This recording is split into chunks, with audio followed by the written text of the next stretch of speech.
There's no feeling more intense than starting over. If you deleted your homework the day before it was due, as I have, or if you left your wallet at home and you have to go back after spending an hour in the commute. If you won some money at the casino and then put all your winnings on red but it came up black. If you got your best shirt dry cleaned before a wedding and then immediately dropped food on it. If you won an argument with a friend and then later discovered that they just returned to their original view. Starting over is harder than starting up. If you're not ready for that, like if you've already had a bad day, then what you're about to go through might be too much. Feel free to go away and come back. I'll be here.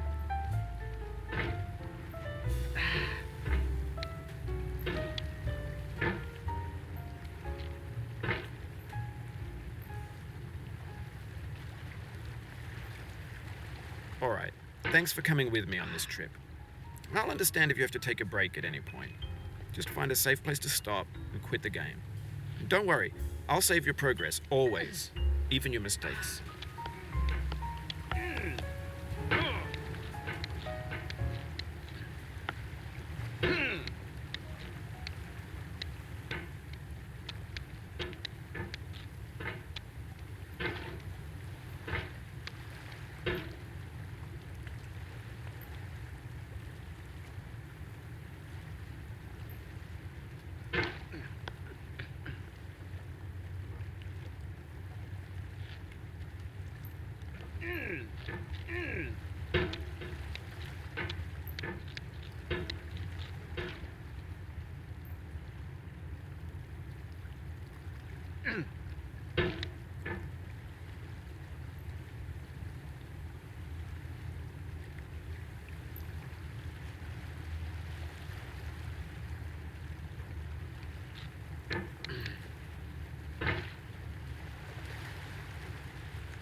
This game is a homage to a free game that came out in 2002 titled Sexy Hiking.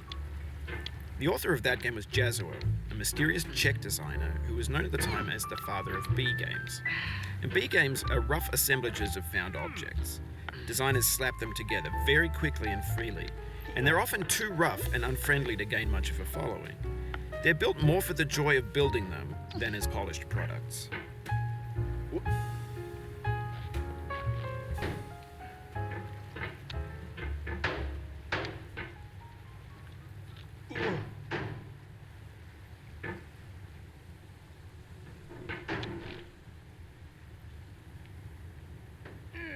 In a certain way, Sexy Hiking is the perfect embodiment of a B game. It's built almost entirely out of found and recycled parts, and it's one of the most unusual and unfriendly games of its time. In it, your task is simply to drag yourself up a mountain with a hammer. And that act of climbing, in the digital world or in real life, has certain essential properties that give the game its flavor. No amount of forward progress is guaranteed. Some cliffs are too sheer or too slippery. And the player is constantly, unremittingly in danger of falling and losing everything. Anyway, when you start Sexy Hiking, you're standing next to this dead tree that blocks the way to the entire rest of the game. It might take you an hour to get over that tree, and a lot of people never got past it.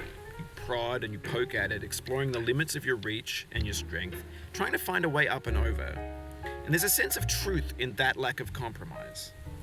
Most obstacles in video game worlds are fake. You can be completely confident in your ability to get through them once you have the correct method or the correct equipment or just by spending enough time.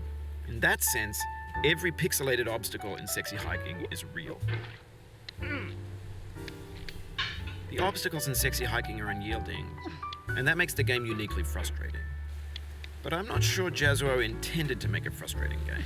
The frustration is just essential to the act of climbing, and it's authentic to the process of building a game about climbing. A funny thing happened to me as I was building this mountain. I'd have an idea for a new obstacle, and I'd build it, test it, and it would usually turn out to be unreasonably hard. But I couldn't bring myself to make it easier. It already felt like my inability to get past the new obstacle was my fault as a player rather than as a builder. Imaginary mountains build themselves from our efforts to climb them, and it's our repeated attempts to reach the summit that turns those mountains into something real.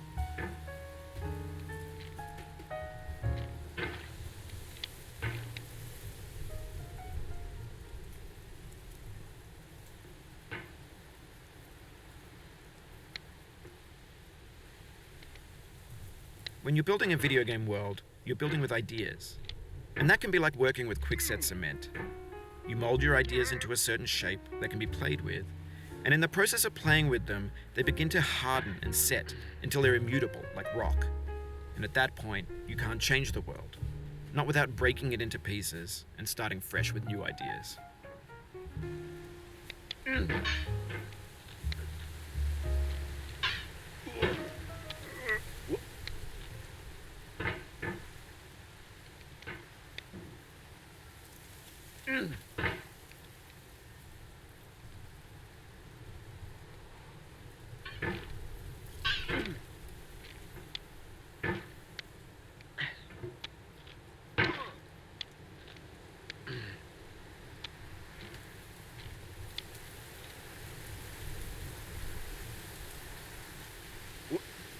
Oh, you just lost a lot of progress. That's a deep frustration, a real punch in the gut.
Oof, sorry about that.